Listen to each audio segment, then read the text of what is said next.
আসসালামু আলাইকুম, কেমন আছেন আপনারা? নাদিরাস কিচেনে আপনাদের সকলকে জানাই স্বাগত। আজকে এসেছি আবারও একটি নতুন ভিডিও নিয়ে। আজকে বানাবো সামার স্পেশাল একটি শরবত, খুবই স্বাস্থ্যকর শরবত একটি। তো সেটা আজকে আপনাদের আমি দেখাবো। তো এখানে আমি একটা পাকা ফুটি নিয়েছি, এটা আমাদের এলাকায় ফুটি নামেই পরিচিত। তো আপনারা কে কী নামে চেনেন আমি তো জানি না, সেটা আমাকে অবশ্যই কমেন্ট করে জানাবেন। তো প্রথমে আমি এর অর্ধেকটা কেটে নেব।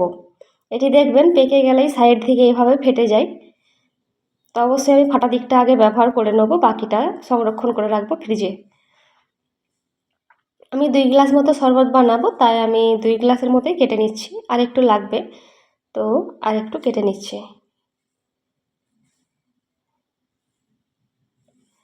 দেখুন এতটা পর্যন্ত আমি কেটে নিয়েছি, বাকিটা কিভাবে ফ্রিজে সংরক্ষণ করতে হবে সেটা দেখিয়ে দিচ্ছি। এটা র্যাপিং পেপার দিয়ে খুব ভালোভাবে এটা র্যাপ করে নিচ্ছি। র্যাপিং পেপার যদি না থাকে প্লাস্টিক পলি ব্যাগটাও আপনারা ব্যবহার করতে পারেন। প্লাস্টিক পলি ব্যাগের মধ্যে এইভাবে জড়িয়ে নিয়ে তারপর 1 সপ্তাহ পর্যন্ত নর্মাল ফ্রিজে রাখতে পারবেন।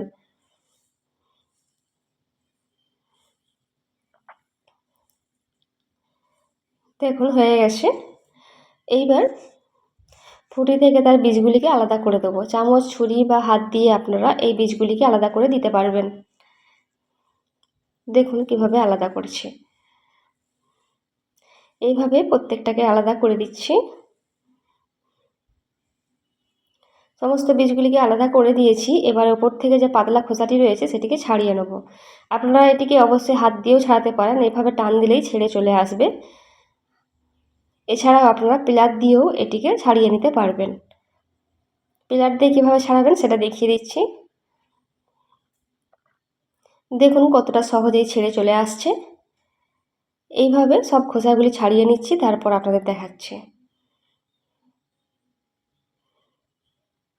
দেখুন ফুটির ওপর থেকে সমস্ত খোসা ছাড়িয়ে নিয়েছি এবং ছোটো টুকরো করে নিয়েছি। এবার একটিকে ব্লেন্ড করে নেবো। একটি মিক্সি জার নিয়ে এসে মিক্সি জারের মধ্যে সমস্ত ফুটির টুকরোগুলি দিয়ে দিলাম। দিয়ে দিচ্ছি আখের গুড়। এখানে কিন্তু অবশ্যই আখের গুড়টাই ব্যবহার করতে হবে, এখানে চিনি দিলে হবে না। আখের গুড় দিচ্ছি আমি 100 গ্রাম।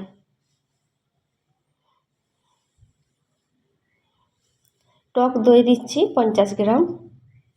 পুদিনা পাতা দিচ্ছি 5 থেকে 6টি, সম্পূর্ণ অপশনাল, চাইলে আপনারা নাও দিতে পারেন। বিট লবণ দিচ্ছি 1/2 চা চামচ। দিয়ে এটিকে ব্লেন্ড করে নেব। দেখুন ব্লেন্ড করে নিয়েছি। এই ব্লেন্ডার জারটা ছোট হয়ে গেছে, একটি বড় জারের মধ্যে নিয়ে নিচ্ছি।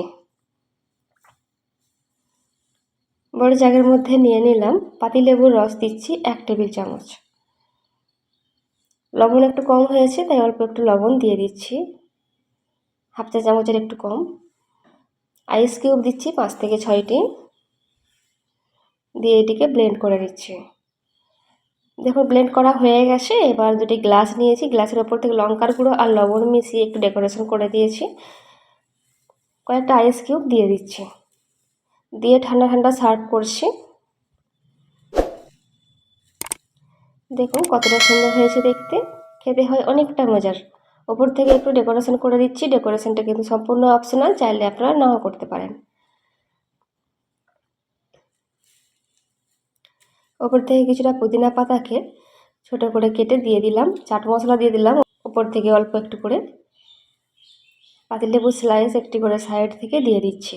দেখুন সম্পূর্ণ ডেকোরেশনটা হয়ে গেছে, আর দেখতে হয়েছে অনেকটা সুন্দর, খেতে হয় অনেকটা মজার, যেটি বাচ্চা থেকে বড় সবাই খেতে পারবেন। খুবই স্বাস্থ্যকর খাবার এটি। গ্রীষ্মের দিন আপনারা এইভাবে বানিয়ে খেতে পারেন, শরীর মন খুবই ঠান্ডা থাকবে। অবশ্যই একবার হলেও বাড়িতে বানাবেন আর আমাকে কমেন্ট করে জানাবেন আপনাদের কেমন লেগেছে। আমার রেসিপি যদি আপনাদের ভালো লেগে থাকে অবশ্যই একটি লাইক দেবেন।